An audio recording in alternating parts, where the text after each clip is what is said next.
미가서입니다.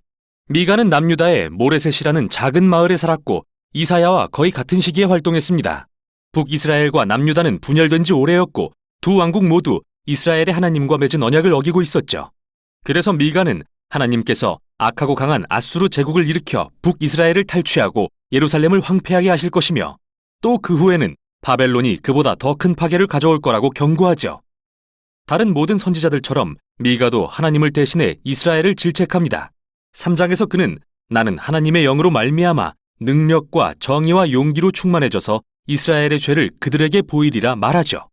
그래서 이 책은 대부분 미가가 이스라엘을 질책하고 하나님의 심판에 대해 경고하는 내용입니다. 하지만 미가는 이 경고들과 상반되는 희망의 소식도 선포하는데요. 심판 넘어 하나님이 이루실 회복에 대한 말씀이죠. 그럼 이제부터 어떻게 전개되는지 자세히 살펴보겠습니다. 처음 두 부분은 이스라엘과 이스라엘의 지도자들에 대한 미가의 질책과 경고인데요. 첫 번째 부분은 이스라엘에 자신을 나타내시는 하나님을 시적으로 묘사하며 시작됩니다. 마치 신의 산에서 그러셨듯 불과 연기와 지진으로 말이죠. 그러나 하나님은 이번에는 언약을 맺으러 오신 게 아닙니다. 500년 넘게 계속된 이스라엘의 반역을 심판하러 오신 것입니다.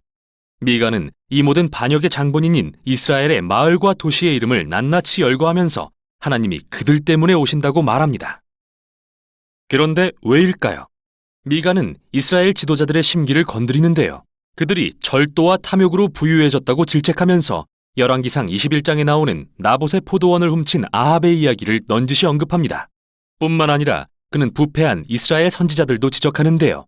돈을 낼 만한 여유만 있으면 누구에게나 하나님의 보호를 약속하는 이 선지자들을 향해 미가는 예언하지 말라 말합니다. 하나님께서 이스라엘에서 보호를 거두셨다고 하면서요. 두 번째 부분에서 미가는 이스라엘 지도자와 선지자들이 공모해서 얼마나 심각한 불의를 저질렀는지 더 자세히 서술합니다. 그들은 뇌물로 토지를 관리했고 부자들을 위해 정의를 왜곡했으며 가난한 자들은 그들의 땅과 안전과 희망을 빼앗겼다고 말이죠. 그리고 이 모두는 율법에 위배되는데 왜냐하면 아무리 가난하다고 해도 가문에 속한 땅을 파는 것은 불법이었기 때문이죠. 그래서 우리는 이제 하나님의 심판이 억압적인 민족의 침략으로 임해서 북왕국과 예루살렘 성전까지도 빼앗고 모든 것이 폐허가 될 것임을 알게 됩니다. 이 모두가 매우 엄중한 경고입니다. 그런데 최종 선고는 아닙니다. 각각의 경고는 놀라운 소망의 약속으로 결론을 맺고 있기 때문이죠. 첫 번째 부분은 목자와 같은 하나님께서 그의 양떼, 즉 이스라엘의 남은 자들을 어떻게 구하시고 다시 모으시는지에 대한 시입니다. 하나님은 그들을 푸른 초장으로 불러 모아서 다시 한번 그들의 왕이 되실 것입니다. 두 번째 부분은 앞서 폐허가 된 예루살렘 성전의 모습이 나오면서 끝이 나는데요. 미가는 이 심판이 영원한 것은 아니라고 말합니다. 어느 날 하나님은 그의 성전을 높여 자신의 임재로 채우시고 그 도시를 이스라엘의 남은 자들로 채우실 것입니다. 그리고 하나님의 목적은 이스라엘이 하늘과 땅이 만나는 장소가 되게 하는 것이죠. 그래서 모든 민족이 예루살렘으로 흘러 들어오고 하나님은 그곳에서 열방의 왕이 되어 온 땅에 평화를 가져오실 것입니다.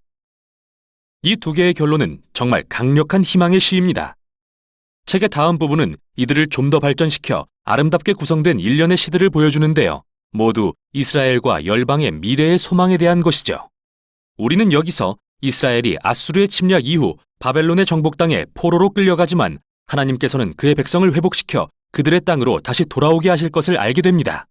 그리고 나서 새 예루살렘의 다윗의 혈통으로부터 새 메시아 왕이 오실 거라는 것과 그가 베들레헴에서 나서 예루살렘에서 회복된 하나님의 백성을 통치하실 거라는 것도 말이죠.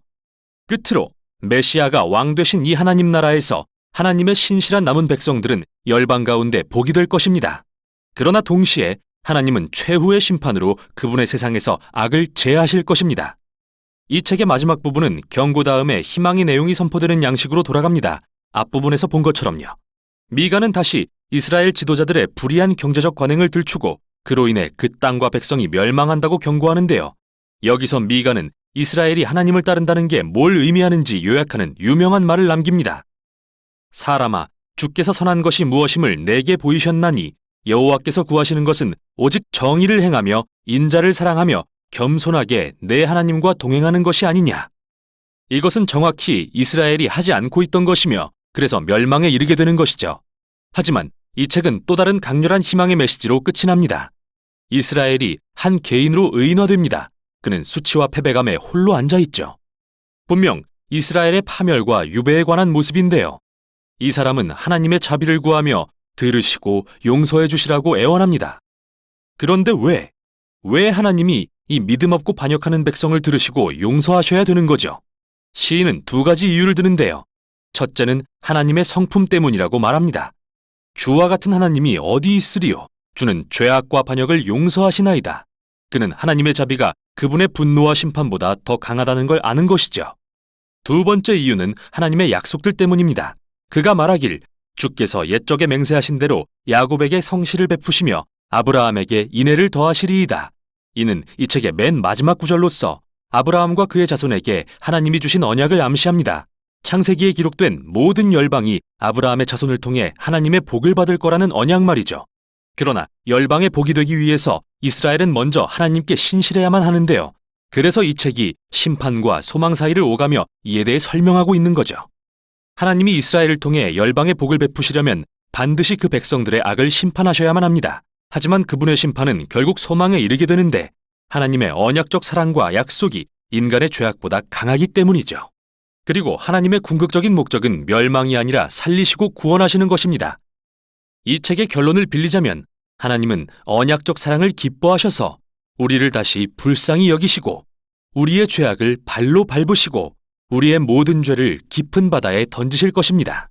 이것이 바로 미가서입니다.